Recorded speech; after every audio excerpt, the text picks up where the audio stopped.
Hello everyone.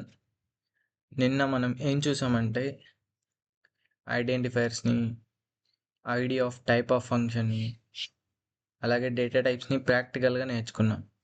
ఈరోజు మనం operators అనే కాన్సెప్ట్ గురించి తెలుసుకుందాం. మనం ఫస్ట్ ఆపరేటర్ అంటే ఏంటంటే ఏదైనా ఒక పర్టికులర్ ఆపరేషన్ చేసే ఒక సింబల్ని ఆపరేటర్ అంటారు. పైథాన్లో చాలా రకాల ఆపరేటర్లు ఉన్నాయి. సో నేను కొంచెం మీకు విజువల్గా ఉండడానికి నేను పీపీటీ చేశాను. అలాగే ప్రాక్టికల్గా కూడా తెలుసుకుందాం. ఇప్పుడు ఫస్ట్ది వచ్చేసి అరిథమెటిక్ ఆపరేటర్స్. ఇప్పుడు నంబర్స్తో మనం ఏమైనా క్యాలిక్యులేషన్స్ కానీ ఆపరేషన్స్ కానీ చేయాలనుకున్నప్పుడు ఈ ఆపరేటర్స్ని ఉపయోగించుకుంటాం. వాటిలో అడిషన్, సబ్ట్రాక్షన్, మల్టిప్లికేషన్, డివిజన్ ఇవి అందరికీ తెలుసు. కానీ ఇక్కడ అడిషన్ అంటే 2 నెంబర్స్ని యాడ్ చేయడానికి, సబ్ట్రాక్షన్ అంటే 2 నెంబర్స్ మధ్య డిఫరెన్స్ తెలుసుకోవడానికి. అది అందరికీ తెలిసిందే. ఇక్కడ మనం కొన్ని కంక్లూషన్స్ ఏం తీసుకురావాలంటే ఈ డివిజన్ దగ్గర, ఫ్లోర్ డివిజన్ దగ్గర, మాడ్యులో దగ్గర కన్ఫ్యూజ్ అయ్యే ఛాన్స్ ఎక్కువ ఉంటుంది మనం బిగినర్ స్టేజ్లో ఉన్నప్పుడు. సో ఈ డివిజన్ ఏం చేస్తుందంటే ఒక ఫ్లోట్ వాల్యూని రిటర్న్ చేస్తుంది. ఏమైనా 2 నెంబర్ని వీటితో డివైడ్ చేసినప్పుడు ఈ సింబల్తో ఫ్లోట్ వాల్యూని రిటర్న్ చేస్తుంది. అలాగే ఈ మాడ్యులో ఏం చేస్తుందంటే ఏవైనా 2 నెంబర్లని డివైడ్ చేసినప్పుడు రిమైండర్ని రిటర్న్ చేస్తుంది. ఈ ఫ్లోర్ డివిజన్ ఏం చేస్తుందంటే ఏవైనా 2 నెంబర్లను డివైడ్ చేసినప్పుడు ఫ్లోర్ వాల్యూ అంటే ఇంటీజర్ మాత్రమే ఇస్తుంది. డెసిమల్ పాయింట్ తర్వాత ఉన్న వాల్యూ రాదు. డెసిమల్ పాయింట్కి లెఫ్ట్ సైడ్ ఉన్న వాల్యూ మాత్రమే వస్తుంది. అలాగే పవర్ అంటే మీకు తెలిసిందే, ఏదైనా ఒక నెంబర్ని ఎన్ని టైమ్స్ మల్టిపుల్ చేయాలి అని పవర్లో పెడితే అంత వాల్యూ మనకి అవుట్పుట్ ఇస్తుంది. ఇంకొంచెం క్లారిఫికేషన్ కోసం ఈ division, modulo division, floor division దగ్గర రిమైండర్ అంటే న్యూమరేటర్ డినామినేటర్ అంటాం కదా, డినామినేటర్లో 0 ఉన్నప్పుడు మనకు ఒక ఎర్రర్ వస్తుంది. దాన్నే జీరో డివిజన్ ఎర్రర్ అంటారు. ఈ అరిథమెటిక్ ఆపరేటర్స్లో 3 కంక్లూజన్స్ చెప్పాలనుకున్నాను. ఈ డివిజన్కి, మాడ్యులోకి, ఫ్లోర్ డివిజన్కి మధ్య. ఈ డివిజను, మాడ్యులో, ఫ్లోర్ డివిజన్ ఉన్నప్పుడు న్యూమరేటర్లో ఒక వాల్యూ, డినామినేటర్లో ఒక వాల్యూ ఇచ్చినప్పుడు డినామినేటర్ 0 పెడితే జీరో డివిజన్ ఎర్రర్ వస్తుంది. అలా కాకుండా ఇప్పుడు 10/2 పెట్టామనుకో, నార్మల్ డివిజన్ ఫ్లోట్ వాల్యూని రిటర్న్ చేస్తుంది. అదే 10 ఫ్లోర్ 2 ఇచ్చామనుకో, ఇంటెన్ రిటర్న్ చేస్తుంది. మీకు క్లియర్గా అర్థం కావడానికి 11/2 ఇచ్చేద్దాం. ఇది 5.5 నార్మల్ డివిజన్. ఫ్లోర్ డివిజన్ చూద్దాం. 5 ఇంటూ మాత్రం ఇచ్చింది, పాయింట్కి లెఫ్ట్ సైడ్ ఉన్నది ఇస్తుంది. ఇప్పుడు మాడ్యులో గురించి చూసుకుందాం. 11 మాడ్యులో 2 పెట్టామనుకో, 1 వచ్చింది రిమైండర్. ఓకేనా? ఇప్పుడు ఈ ఫ్లోర్ డివిజన్ ఇంట్ వాల్యూని ఇస్తుంది అని చెప్పాం కదా, అది న్యూమరేటర్లో ఇంటూ ఉన్నప్పుడు ఇది వాడితేనే ఇది ఇస్తుంది. ఒకవేళ న్యూమరేటర్లో ఫ్లోట్ ఉందనుకో, అప్పుడు ఏం జరుగుతుంది? ఫ్లోట్ వాల్యూని ఇస్తుంది. సరే, చూసారా? ఈ కంక్లూజన్ మీకు తెలుసుకోవాలి. న్యూమరేటర్లో ఫ్లోట్ ఉన్నప్పుడు డబల్ స్లాష్ వాడితే ఆన్సర్ కూడా ఫ్లోటే వస్తుంది. ఇప్పుడు డినామినేటర్లో ఫ్లోట్ పెట్టి చూద్దాం. డినామినేటర్లో అయినా న్యూమరేటర్లో అయినా ఫ్లోట్ ఉన్నప్పుడు నువ్వు డబుల్ ఫార్వర్డ్ స్లాష్ వాడితే అవుట్పుట్ ఫ్లోట్ వస్తుంది. అదే న్యూమరేటర్లో, డినామినేటర్లో ఇంట్ ఉన్నప్పుడు డబల్ స్లాష్ వాడితే అవుట్పుట్ ఇంటిగ్రల్ పార్ట్ వస్తుంది, డెసిమల్ పార్ట్ రాదు. ఓకేనా? జీరో డివిజన్ ఎర్రర్ ఈ ఇంటిగ్రల్ పార్ట్ డెసిమల్ పార్ట్ కలిపి ఎప్పుడు వస్తాయి, ఇంటిగ్రల్ పార్ట్ ఎప్పుడు వస్తుంది. అలాగే మాడ్యులో గురించి. ఇది అరిథమెటిక్ ఆపరేటర్స్. ఈ కంక్లూజన్స్ తెలియాలి. ఓకే, ఎగ్జాంపుల్ మీరు చూసుకోవచ్చు పీపీటీలో. కంపారిజన్ చేసాము. ఇప్పుడు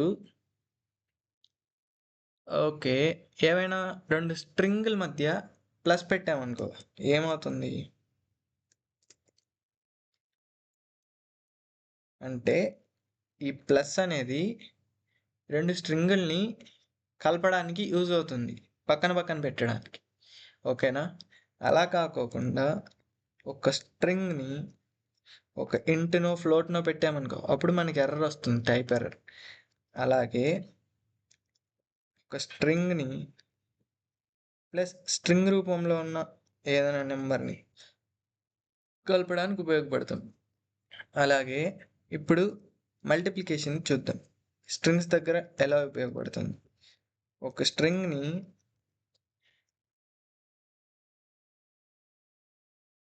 మల్టిప్లై 3 పెట్టాను అంటే ఆ స్ట్రింగ్ అన్నిసార్లు రిపీట్ అవుతుందండి. ఓకేనా? ఓకే, ఇప్పుడు ప్లస్ని ఇంటూని ఎలా వాడాలో తెలుసుకున్నాం. అలాగే ప్లస్ నార్మల్ నెంబర్స్కి నార్మల్గా యాడ్ చేయడానికి ఉపయోగపడుతుంది. అది సింపుల్, అందరికీ తెలుసు. సింపుల్ ప్లస్ మైనస్ స్ట్రింగ్స్ పైన వాడచ్చు, న్యూమరికల్ ఇంటిగ్రల్ వాల్యూస్ పైన వాడచ్చు. ఇంకా ఫ్లోట్ పైన కూడా సేమ్ ఎలా పనిచేయాలో అలా పనిచేస్తుంది. సింపుల్. ఇప్పుడు పవర్ అంటే double asterisk, base power 2³ 2 × 2 × 2 value 8. Okay, ఇంతటితో అర్థమెటిక్ ఆపరేటర్స్ కంప్లీట్గా అర్థమైందని నేను అనుకుంటున్నాను. నెక్స్ట్ వచ్చేది ఏంటంటే ఇప్పుడు మన దగ్గర ఉన్న డేటాని కంపేర్ చేసి చూడాలనుకో అప్పుడు మనకి కంపారిజన్ ఆపరేటర్స్ యూజ్ అవుతాయి. ఇవేంటంటే greater than, less than, greater than or equal to, less than or equal to ఉంటాయి. Double equal, not equal. ఇప్పుడు ఇద్దరు వ్యక్తుల ఏజ్ ఎవరు పెద్దోళ్ళు అని ఎలా చెప్తామంటే ఇప్పుడు నా ఏజ్ వచ్చేసి 20 కాదు 10 ఇయర్స్, మా ఫ్రెండ్ ఏజ్ వచ్చేసి 23 ఇయర్స్. ఇప్పుడు ఎవరు పెద్దోళ్ళు? 10 గ్రేటర్ దాన్ 23. 10 23 కన్నా పెద్దదా? కాదు, కాబట్టి ఆన్సర్ ఏమొస్తుంది? ఫాల్స్ వస్తుంది. ఇప్పుడు 10 23 కన్నా చిన్నదా? అవును, కాబట్టి ట్రూ వస్తుంది. అంటే దీని నుంచి మనం ఏం గ్రహించాలి? ఈ ఆపరేటర్ బూలియన్ వాల్యూని రిటర్న్ చేస్తుంది. ఓకేనా? అలాగే ఈ double equal to, not equal to అంటే రెండు వాల్యూస్ సేమా కాదా? నా వెయిట్ వచ్చేసి 25 kgs, మా ఫ్రెండ్ వెయిట్ వచ్చేసి 25. ఇద్దరు సేమ్ వెయిట్ ఉన్నామా లేదా అంటే ట్రూ వస్తుంది. ఒకవేళ నా వెయిట్ వచ్చేసి 25 kgs, మా ఫ్రెండ్ వెయిట్ కూడా 25 kgs, కానీ నాట్ ఈక్వల్ పెట్టామనుకో 25 నాట్ ఈక్వల్ 25 కాదు, కాబట్టి ఫాల్స్ వస్తుంది. ఓకేనా?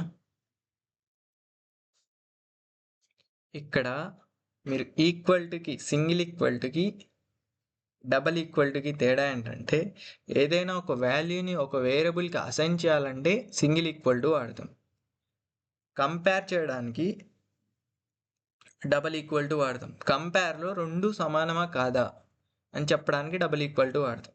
అలాగే ఇక్కడ ఒక కాన్సెప్ట్ ఏంటంటే ఆపరేటర్ చైనింగ్, ఇక్కడ కంపారిజన్ ఆపరేటర్స్లో వాడతాం.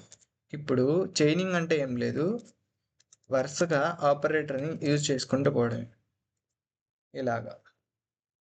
ఇప్పుడు ఆన్సర్ ఏమొస్తుంది? ఫస్ట్ ఇది చూడు, 10 less than 20 ట్రూనా ఫాల్సా? ట్రూ వచ్చిందిగా. ఇప్పుడు 20 less than 30 ట్రూ అంటే ఓల్డ్ ట్రూ. ఇక్కడ అన్నీ ట్రూ అయితేనే అవుట్పుట్ ట్రూ వస్తుంది. ఒకవేళ 10 less than 20 less than 30 greater than 40 ఇచ్చాను అనుకో, ఇప్పుడు 10 less than 20 ట్రూ అయింది. ఓకే, 20 less than 30 ట్రూ అయింది. Okay, 30 greater than 40 ట్రూనా? కాదు, కాబట్టి ఫాల్స్ వస్తుంది.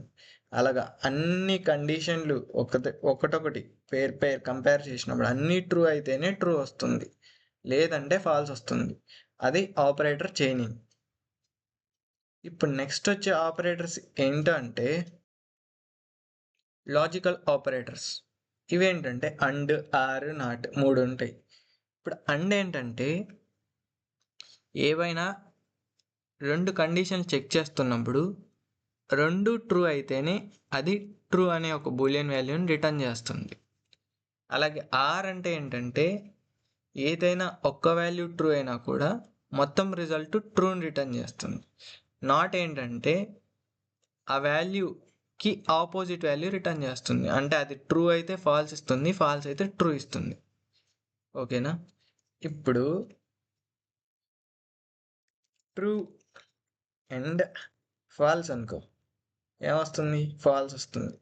ట్రూ అండ్ ట్రూ అనుకో, ట్రూ వస్తుంది. ఫాల్స్ ఆర్ ట్రూ అనుకో, అంటే ఏదో ఒకటి ట్రూ అయినా అవుట్పుట్ ట్రూ వస్తుంది. 2 ఫాల్స్ అనుకో, అప్పుడు ఫాల్స్ వస్తుంది. ఆర్కి అండ్కి, అండ్లో 2 ట్రూ అయితేనే ట్రూ వస్తుంది. ఆర్లో ఏదో ఒకటి ట్రూ అయినా ట్రూ వస్తుంది. 2 ఫాల్స్ అయితేనే ఫాల్స్ వస్తుంది. ఓకే, ఆర్ ఆపరేటర్ గురించి తెలుసుకున్నాం. ఇప్పుడు ఆర్ బూలియన్ పైన కాకుండా ఇంట్ పైన వాడి ఒక కంక్లూజన్ తెద్దాం. 10 అండ్ వాడదాం ఫస్ట్. 10 and 20 అవుట్పుట్ 20 వచ్చింది. ఓకేనా? 2 ట్రూత్ వాల్యూస్ అయితే ఇప్పుడు జీరోని ఫాల్స్ లాగా, మిగిలిన నెంబర్స్ అన్ని ట్రూ లాగా అని ముందు వీడియోలో చెప్పాం. సేమ్ కాన్సెప్ట్ ఇక్కడ అప్లికబుల్ అవుతుంది. 2 ట్రూత్ వాల్యూస్ అయితే సెకండ్ ట్రూత్ వాల్యూ వస్తుంది. అంటే 20 and 10 అనుకో, సెకండ్ ట్రూత్ వాల్యూ ఏది? 10 వచ్చేసింది. ఇప్పుడు 0 and 10 అనుకో, ఏమొస్తుంది? ఏ ఒక్కటి ఫాల్స్ అయినా అవుట్పుట్ ఫాల్స్ వస్తుంది కాబట్టి 0 వచ్చింది. అలా కాదు, 10 and 0 ఒక్కటి ఫాల్స్ అయినా అవుట్పుట్ ఏమవుద్ది? 0 అవ్వద్ది. ఈ కంక్లూజన్ మీకు వచ్చింది. ఇప్పుడు ఆర్ చూద్దాం. 10 or 20 అంటే ఫస్ట్ది ట్రూ అయితే అవుట్పుట్ ఆ ట్రూత్ వాల్యూ వచ్చేస్తుంది. అలా కాకోకుండా 0 or 10 ఇచ్చామనుకో, ఇక్కడ ట్రూత్ వాల్యూ ఏది? ఇది కదా, చూసారా? ఏ ట్రూత్ వాల్యూ అయితే అది వస్తుంది. ఇప్పుడు 0 or 0 ఇచ్చి చూద్దాం. చూసారా? 2 ఫాల్స్ అయితే ఫాల్స్ అవుతుంది. ఏదో ఒక ట్రూ అయితే ఆ ట్రూ వాల్యూని రిటర్న్ చేస్తుంది ఇంటీజర్ వాడినప్పుడు. ఓకేనా? ఇంతవరకు మనం 3 టైప్స్ ఆఫ్ ఆపరేటర్ గురించి తెలుసుకున్నాం. Arithmetic operators, comparison operators, logical operators. చాలా సింపుల్గా అర్థమైపోయాయి. మనం బిట్ వైజ్ ఆపరేటర్ గురించి తెలుసుకుందాం. నేను స్టార్టింగ్ వీడియోలో ఎక్స్ప్లెయిన్ చేసినప్పుడు కంప్యూటర్కి 0, 1 మాత్రమే అర్థం అవుతాయి అని చెప్పాను. ఇప్పుడు ఆ 0, 1ని పైన ఏమైనా ఆపరేషన్స్ పర్ఫామ్ చేయాలంటే ఈ బిట్ వైజ్ ఆపరేటర్స్ యూజ్ అవుతాయి. మీకు వాటి గురించి క్లియర్గా తెలుసుకోవాలనుకుంటే మన ఫస్ట్ వీడియో చూడండి.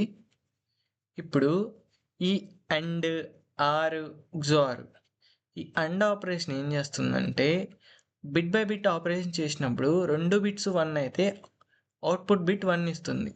అలా కాకోకుండా ఏదో ఒక బిట్ 0 అయినా కూడా అవుట్పుట్ బిట్ 0 అవుతుంది. 0 and 0 కూడా 0నే అవుతుంది. సేమ్ ఆర్ కూడా ఏదో ఒక బిట్ 1 అయితే అవుట్పుట్ 1 వస్తుంది. 2 1 అయినా 1 వస్తుంది. 2 0 అయినప్పుడు మాత్రమే అవుట్పుట్ బిట్ 0 అవుతుంది. అలాగే XOR ఏంటంటే ఇప్పుడు 2 bits 1 XOR 1 or 0 XOR 0 2 same అయినప్పుడు మాత్రమే అవుట్పుట్ బిట్ 0 అవుతుంది. అలా కాకుండా ఉన్నప్పుడు అవుట్పుట్ బిట్ 1 అవుతుంది. ఇలా bit by bit operations perform చేయడానికి ఈ బిట్ వైజ్ ఆపరేటర్స్ యూజ్ అవుతాయి. ఇవి చాలా యూస్ఫుల్. వీటిని మనం డిఎస్ఏ ప్రాబ్లమ్ సాల్వ్ చేసేటప్పుడు బిట్ మ్యానిపులేషన్ టెక్నిక్స్ అని ఉంటాయి, వాటిలో చాలా బాగా యూజ్ చేస్తారు. ఇవి చాలా స్పీడ్గా వర్క్ అవుతాయి ఎందుకంటే బిట్స్ పైన ఆపరేషన్ చేస్తుంది కాబట్టి. సో వీటి యొక్క పర్ఫార్మెన్స్ అనేది వెరీ స్పీడ్ ఉంటుంది. సో ఎప్పుడైనా మీరు ప్రోగ్రాంలో ఇలాంటి సిచ్యువేషన్ వచ్చినప్పుడు బిట్ వైజ్ ఆపరేటర్స్కి ఎక్కువ ప్రియారిటీ ఇవ్వండి. ఇన్ కేస్ ఆ బిట్ వైజ్ ఆపరేటర్స్ యూజ్ చేస్తే అక్కడ ఆ ప్రాబ్లం సొల్యూషన్ దొరుకుతుందంటే ఖచ్చితంగా బిట్ వైజ్ ఆపరేటర్స్ వాడండి. వేరే ఆపరేటర్స్ వాడే ఛాన్స్ ఉన్నా కూడా బిట్ వైజ్ ఆపరేటర్సే వాడండి. నెక్స్ట్ వచ్చేసి ఈ కాంప్లిమెంట్ ఆపరేటర్ ఏంటంటే ఏదైనా ఒక నెంబర్ ఉందనుకో, కాంప్లిమెంట్ పెట్టినప్పుడు ఈ ఈ నెంబర్కి బైనరీ ఫార్మాట్లో రాసినప్పుడు దాన్ని టూస్ కాంప్లిమెంట్లో మారిస్తే వచ్చే వాల్యూని ఈ కాంప్లిమెంట్ రిప్రజెంట్ చేస్తుంది. ఇప్పుడు ఈ 5కి ముందర కాంప్లిమెంట్ పెట్టామనుకో, ఫస్ట్ 5ని బైనరీలోకి మారుస్తుంది. బైనరీ 5కి వచ్చేసి ఎక్స్ప్లెయిన్ చేయడానికి చెప్తాను. 101. ఇప్పుడు దీన్ని టూస్ కాంప్లిమెంట్లో నేను మీకు ఒక ట్రిక్ చెప్పాను. టూస్ కాంప్లిమెంట్లో ఈ 1 వచ్చే వరకు 1 పెట్టుకుంటూ పోతాం, మిగిలిన బిట్స్ చేంజ్ చేసుకుంటూ వెళ్ళిపోతాం. అంటే ఇక్కడ అన్ని జీరోలు ఉంటాయి. ఓకేనా? ఓకే. ఇక్కడ ఈ కాంప్లిమెంట్ 5 ఎలా రిప్రజెంట్ చేస్తారంటే ఈ బిట్స్ అనేటివి ఫ్లిప్ అవుతాయి. ఓకేనా? ఇప్పుడు ఇక్కడ నేను 16 బిట్లోనో 8 బిట్లోనో 32 బిట్లోనో రిప్రజెంట్ అయినప్పుడు ఈ ముందరున్న బిట్స్ అన్నీ ఇక్కడ జీరోస్ ఉంటాయి, జీరోస్ కాస్త ఇక్కడ వన్స్ అవుతాయి. ఇప్పుడు ఇలా లెఫ్ట్ మోస్ట్ బిట్ 1 ఉందంటే అది టూస్ కాంప్లిమెంట్లో ఉన్నట్టు. ఇప్పుడు దీన్ని చేంజ్ చేసినప్పుడు మార్చాలంటే ఇప్పుడు అన్ని బిట్స్ని చేంజ్ చేసి అంటే ఇలా నెగేషన్లో ఉన్నట్టు, అంటే నెగిటివ్ నెంబర్లో ఉన్నట్టు కదా, అది టూస్ కాంప్లిమెంట్లో ఉంటుంది. అంటే ఇక్కడ అన్ని 1లు ఉంటాయి, 0 1 0 ఉంది. దీన్ని వన్స్ కాంప్లిమెంట్ వేస్తే ఇప్పుడు అన్ని 0లు అవుద్ది, 1 0 1 అవుద్ది. ఓకేనా? దీనికి +1 యాడ్ చేస్తే 1/1 1 + 1 ఏమవుద్ది? 1, 0 అవుద్ది బైనరీలో. అప్పుడు ఇక్కడ 0 అయిపోద్ది, ఇక్కడికి 1 వస్తుంది క్యారీ. అప్పుడు 1 + 0 1 అవుద్ది, ఇక్కడ 1 ఉంటుంది. అర్థమైందా? అంటే ఇప్పుడు దీని వాల్యూ ఏమవుతుంది? యాక్చువల్లీ మైక్ ఆఫ్ చేసి అలా చెప్పాను. ఇప్పుడు ఇక్కడ ఏజ్ అని ఒక వేరియబుల్ తీసుకున్నాం. ఇక్కడ మనం టెర్నరీ గురించి డిస్కస్ చేస్తున్నాం. సింగిల్ లైన్లో రాస్తాం. ఏజ్ అనే ఒక వేరియబుల్లో 25 అనే ఒక వాల్యూ ఇచ్చాం. ఇప్పుడు ఈ కండిషన్ ట్రూ అయితే ఇది వస్తుంది, ఒకవేళ ఫాల్స్ అయితే ఇది వస్తుంది. ఇప్పుడు 25 > 25 ఫాల్స్ కాబట్టి ఇది వచ్చింది. ఒకవేళ > పెట్టామనుకో ట్రూ అవుతుంది కాబట్టి ఇది వస్తుంది. అంతే. టెర్నరీ ఆపరేటర్ గురించి ఎక్కువ ఏం లేదు, సింపుల్. ఎక్కడైనా ఇలాంటి పాసిబిలిటీ ఉందంటే ఇఫ్ ఎల్స్ అని 2 లైన్స్లో రాయకుండా సింగిల్ లైన్లో రాయడానికి ట్రై చేయండి. ఓకే, నెక్స్ట్ వచ్చేసి ఐడెంటిటీ ఆపరేటర్స్ గురించి డిస్కస్ చేద్దాం. ఇప్పుడు ఈ =, ఈ ఈజ్ చాలా ఇంపార్టెంట్. ఒకవేళ మనం ఇచ్చిన డేటా అది మ్యూటబులా ఇమ్యూటబులా చూడండి. ఓకేనా? ఇప్పుడు ఆ డేటా ఎగ్జాక్ట్లీ సేమ్ ఉండింది అనుకో, అప్పుడు ఈ =, ట్రూ ఇస్తుంది, అంటే కంటెంట్ని కంపేర్ చేస్తుంది. ఓకేనా? ఒకవేళ మనం డేటా ఇస్తాం కదా, అది ఒక ఆబ్జెక్ట్ ఉంటుంది కదా, ఆ ఆబ్జెక్ట్ అడ్రస్ అనేది సేమ్ అయితే ఇది ట్రూ ఇస్తుంది. ఇప్పుడు ఆబ్జెక్ట్ అనేది మ్యూటబులా ఇమ్యూటబులా అనేది చూసుకోండి. ఒకవేళ మ్యూటబుల్ అనుకో, ఇక్కడ చిన్న కంక్లూజన్ ఏంటంటే ఆ వాల్యూ మ్యూటబుల్ అయినప్పుడు సేమ్ అదే వాల్యూ ఇంకొక వేరియబుల్కి అసైన్ చేసినప్పుడు ఈజ్ ఆపరేటర్ అనేది ఫాల్స్ ఇస్తుంది. ఒకవేళ ఇమ్యూటబుల్ అయినప్పుడు సేమ్ వాల్యూ ఇంకొక వేరియబుల్కి అసైన్ చేసినప్పుడు ఈజ్ అనేది ట్రూ ఇస్తుంది. నేను ఎగ్జాంపుల్ ద్వారా చెప్తాను. x = 10 ఉంది, y = 10 ఉంది. ఇప్పుడు x =y ట్రూనా ఫాల్సా? ట్రూ వస్తుందని నేను అనుకుంటా. ఓకే, ఎందుకంటే కంటెంట్ కంపారిజన్ చేస్తాయి. అలాగే x ఈజ్ y చూద్దాం. ఇక్కడ 2 వేరియబుల్స్ కానీ సేమ్ కంటెంట్ కాబట్టి సేమ్ ఆబ్జెక్ట్ని రెఫర్ చేస్తాయి. అది ఇమ్యూటబుల్ కాబట్టి. ఒకవేళ ఎక్స్ ఇస్ ఈక్వల్ టు 1, 2, 3 తీసుకుందాం. y ఈజ్ ఈక్వల్ టు 1, 2, 3 తీసుకుందాం. ఇప్పుడు x double equal to y ఏమొస్తుంది? ట్రూ వస్తుంది. ఓకేనా? ఎక్స్ ఈజ్ వై ఏమొస్తుంది? ఫాల్స్ వస్తుంది. ఎందుకంటే ఇప్పుడు కంటెంట్ సేమ్ అయినా కూడా ఇది మ్యూటబుల్, లిస్ట్ అనేది మ్యూటబుల్. సో అలాంటి మ్యూటబుల్ వాటికి సేమ్ కంటెంట్తో క్రియేట్ చేసినా కూడా వేరే ఆబ్జెక్ట్ క్రియేట్ అవుతుంది. ఇంకా ఎగ్జాంపుల్ చెప్పాలంటే ఒక పేరు ఇచ్చారు. స్ట్రింగ్ అనేది మ్యూటబులా ఇమ్యూటబులా? ఇమ్యూటబుల్ కాబట్టి ఏ ఈజ్ బి ఏమవ్వాలి? ట్రూ అవ్వాలి. చూసారా? సేమ్ కంటెంట్ మ్యూటబుల్ అయినప్పుడు వేరే వేరియబుల్కి అసైన్ చేసినా కూడా ఆ వేరియబుల్ ఈ ఆబ్జెక్ట్నే రెఫర్ చేస్తుంది. అప్పుడు ఈజ్ ట్రూ వస్తుంది. ఇమ్యూటబులా మ్యూటబులా చెక్ చేయాలి. చాలా చాలా ఇంపార్టెంట్. ఇంటర్వ్యూస్లో అడుగుతారు ఆ క్వశ్చన్. ఇప్పుడు మెంబర్షిప్ ఆపరేటర్ గురించి చూద్దాం. ఇప్పుడు ఏదైనా ఒక స్ట్రింగ్ తీసుకుందాం. Name, college name.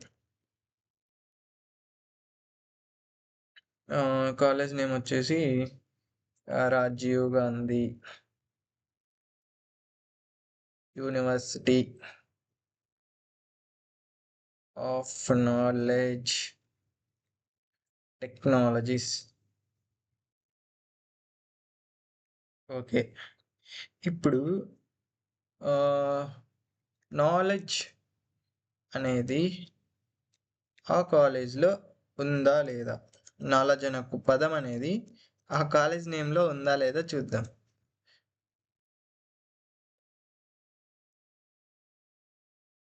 ఉంది కాబట్టి ట్రూ వచ్చింది.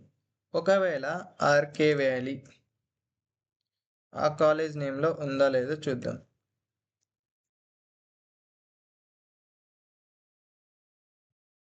లేదు కాబట్టి ఫాల్స్ వచ్చింది. అంటే ఏదైనా ఒక వాల్యూ ఇంకొక పెద్ద ఆబ్జెక్ట్లో ఉందా లేదా, ఇంకొక ఆబ్జెక్ట్లో ఈ వాల్యూ ఉందా లేదా అని చూడడానికి ఇన్ వాడతాం. నాట్ ఇన్ అంటే లేకుంటే నాట్ ఇన్ అని వాడతాం. లేదు కాబట్టి ట్రూ వస్తుంది. ఓకేనా? సేమ్ అలాగే ఈజ్ అండ్ ఈజ్ నాట్ కూడా ఉన్నాయి. అంటే ఎక్స్ ఈజ్ వై అంటే ఎక్స్ లిస్ట్ ఆఫ్ 1, 2, 3, వై 1, 2, 3 అనుకో. ఎక్స్ ఈజ్ వై అంటే ఫాల్స్ వచ్చింది. అంటే అవి మ్యూటబుల్ కాబట్టి రెండు వేరు ఉంటాయి, కంటెంట్ సేమ్ అయినా కూడా. ఎక్స్ ఈజ్ నాట్ అంటే వేరు కాబట్టి ట్రూ వచ్చింది. ఓకేనా? ఇంతటితో ఆపరేటర్స్ క్లోజ్ అయ్యాయి. ఇంతే, సింపుల్. ఇప్పుడు ఈ ఆపరేటర్స్లో ప్రిసిడెన్స్ అని ఒక కాన్సెప్ట్ ఉంటుంది. అంటే ప్రియారిటీ. ఏ ఆపరేటర్ ఫస్ట్ ఎగ్జిక్యూట్ అవ్వాలి అనేసి ఒక ప్రియారిటీ ఉంటుంది. ఫస్ట్ వచ్చేసి బ్రాకెట్లో ఉన్నటి ఫస్ట్ ఎగ్జిక్యూట్ అవుతాయి. తర్వాత పవర్కి ఎక్కువ ఛాన్స్ ఉంటుంది. తర్వాత అర్థమెటిక్ ఆపరేటర్స్లో ఇంటూకి అంటే మల్టిప్లికేషన్కి, డివిజన్కి, ఫ్లోర్ డివిజన్కి, మాడ్యులోకి ఎక్కువ ఛాన్స్ ఉంటుంది. తర్వాత ప్లస్కి, మైనస్కి ఉంటుంది. అలాగా నెక్స్ట్ నాట్, అండ్, ఆర్, ఇలా లాజికల్ ఆపరేటర్స్ వస్తాయి. తర్వాత మిగిలిన ఆపరేటర్స్. ఈ ఫ్లోలో ఎగ్జిక్యూషన్ జరుగుతుంది, అంటే ప్రెసిడెన్స్. అలాగే అసోసియేటివిటీ అని కూడా ఉంటుంది. ఏ ఆపరేటర్ లెఫ్ట్ నుంచి రైట్కి ఎగ్జిక్యూట్ అవ్వాలి, ఏ ఆపరేటర్ రైట్ నుంచి లెఫ్ట్కి ఎగ్జిక్యూట్ అవ్వాలి. నాకు తెలిసినంత వరకు పవర్ మాత్రమే రైట్ నుంచి లెఫ్ట్కి ఎగ్జిక్యూట్ అవుతుంది, మిగిలిన అన్నీ లెఫ్ట్ టు రైట్ అని నేను అనుకుంటున్నాను. ఇన్కేస్ కామా అనేది నాకు డౌట్ ఉంది, మీరు ఒకసారి కామెంట్లో పెట్టండి. కామా లెఫ్ట్ సైడ్ నుంచి రైట్ సైడ్కి ఎగ్జిక్యూట్ అవుతుందా, రైట్ సైడ్ నుంచి లెఫ్ట్ సైడ్కి ఎగ్జిక్యూట్ అవుతుందా, దాని అసోసియేటివిటీ ఏంటి? ఇన్ కేస్ ఎవరికైనా క్లియర్గా తెలిస్తే ప్రెసిడెన్స్ అండ్ అసోసియేటివిటీ గురించి కామెంట్ చేయండి, అందరికీ యూజ్ అవుతుంది. నాకు తెలుసు, ఒక కామెంట్ కోసం నేను అది అడుగుతున్నాను. ఇన్ కేస్ మీరు నాకు తెలియదు అనుకున్నా ఏం ప్రాబ్లం లేదు. ఇక్కడ ఈ ఎక్స్ప్రెషన్ని చూద్దాం. ఎక్స్ప్రెషన్ని ఒక్కసారి ఎగ్జిక్యూట్ చేసి చూద్దాం. ఒకసారి ట్రేసింగ్ చేద్దాం. ఫస్ట్ వచ్చేసి 10/5 అంటే 2.0. 2.0 ఎందుకు అంటున్నానంటే సింగిల్ స్లాష్ ఉంది కాబట్టి. ఓకే, 2.0 తర్వాత పవర్కి ఎక్కువ ఛాన్స్ అని చెప్పాం. పవర్ 3 అంటే 8.0. ఓకే, ఇదంతా క్యాల్కులేట్ చేసాం. ఇప్పుడు నెక్స్ట్ ఎక్కువ దేనికి ఉంది? మల్టిప్లికేషన్కి. కన్నా ముందు దీన్ని అంటే లెఫ్ట్ టు రైట్ అసోసియేటివిటీ. 3/2 అంటే 1.5. 1.5 ఇంటూ 4 6. ఓకేనా, ఇక్కడ 6 వచ్చింది, ఇక్కడ 8.0 వచ్చింది, ఇక్కడ 6.0 వచ్చింది. ఇక్కడికి వచ్చేళ్ళకి 9.0 అవుతుంది. 9.0 ప్లస్ 8 17.0 మైనస్ 2 అంటే 15.0. ఓకేనా, ఇలాగా ఒక ఎక్స్ప్రెషన్ని, ఒక మ్యాథమెటికల్ ఎక్స్ప్రెషన్ని ఎవాల్యుయేట్ చేయడం జరుగుతుంది. ఆపరేటర్స్ చదవడం గుర్తుపెట్టుకోవడం ఎంత ఈజీనో వాటి యొక్క ప్రెసిడెన్స్ కూడా గుర్తుపెట్టుకోవడం అంతే ఈజీ, అంతే ఇంపార్టెంట్. అసోసియేటివిటీ గురించి కూడా తెలుసుకోవడం అంతే ఇంపార్టెంట్. ఇంతే, ఆపరేటర్స్ అంటే ఇంతే. ఇవి చాలా యూస్ఫుల్. మనం డిఎస్ఏ ప్రాబ్లం చేయడం కానీ, మనం ఏదైనా పెద్ద పెద్ద అప్లికేషన్ బిల్డ్ చేస్తున్నప్పుడు కూడా ఈ ఆపరేటర్స్ వాడతాము. నేను ఇక్కడ నాకు ఈ పెన్ ప్యాడ్ లేదు కాబట్టి నేను పీపీటీ యూజ్ చేసి ఎక్స్ప్లెయిన్ చేయడానికి ట్రై చేశాను. ముందు వీడియోస్లో నేను ఏమేమి తప్పులు చేశానో ఈ వీడియోలో ఆ తప్పులు చేయకుండా కంటెంట్ని క్వాలిటీగా మీకు అందచేయడానికి ట్రై చేస్తున్నాను. ఇన్ కేస్ ఇంకా ఫర్దర్ ఇంప్రూవ్మెంట్ ఏమైనా చేయాలనుకుంటే మీరు నాకు కామెంట్లో చెప్పండి. నేను ప్రీవియస్ వీడియో అంత బాగా చేయలేదు, సో అది మీరు అర్థం చేసుకోండి. కాకపోతే కంటెంట్ నేను బాగా చెప్పాను, అది సగం మాత్రమే వీడియో వచ్చింది, సో సారీ ఫర్ దట్. ఈ వీడియో నేను బాగా క్లియర్గా వచ్చేలాగా చూసుకున్నాను. సో మీకు ఏమైనా డౌట్స్ ఉంటే కామెంట్ చేయండి. నెక్స్ట్ ఎపిసోడ్లో ఏ కాన్సెప్ట్ నేర్చుకోబోతున్నామో మీరు కామెంట్ చేయండి. బాయ్.